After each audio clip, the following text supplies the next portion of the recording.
হাতও বেঁধে দেওয়া হচ্ছে না, পা বেঁধে দেওয়া হচ্ছে না। এটা অলরেডি কারো এখানে হস্তক্ষেপ করার কথা নয়। এটা আগেই সাংবিধানিক একটা কমিটি, সংবিধিবদ্ধ কমিটি। কিন্তু ইম্পর্টেন্ট যেটা হয়, একটা পার্টিকুলার কমিটি যদি সংবিধানে না থাকে, তখন ওই যে ড্রয়ের স্লিপের ভিতরে যদি হয়ে যায়, এটা এখানে যদি আসে এবং কতিপয় ভালো মানুষকে যদি আমরা এখানে কমিটি ফর্ম করতে পারি in line of the constitution, তাহলে আমরা আশা করি যে ইমপ্রুভ, আমরা আশাবাদী, সেই জন্য আমরা করছি।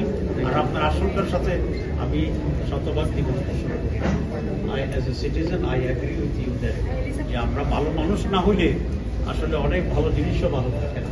সুতরাং আমাদের সংগ্রাম ভালো মানুষ তৈরির সংগ্রাম, এটা উপযোগী। জামাত ইসলামী এই নির্বাচন, যদি নির্বাচন হয়, অনেক ষড়যন্ত্র দেখছি, যদি হয় তাহলে জামাতের নির্বাচনের ইশতেহারের প্রথম এজেন্ডা থাকবে দুর্নীতিমুক্ত বাংলাদেশ।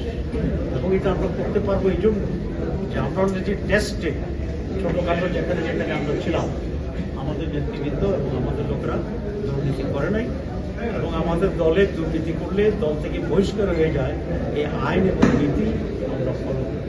সুতরাং আপনি দেখেন, কালকে বাংলাদেশ ব্যাংকের গভর্নরের কাছে গেছে, সেখানে একজন ডেপুটি গভর্নর বলতেছিলেন যে আমাদের ব্যাংক এক বছর অনেকটাই রিগেইন করেছে। তা আমি বলছি কি হবে, যে আগে যে লুটপাটটা হইতো, এই 11 মাস লুটপাট।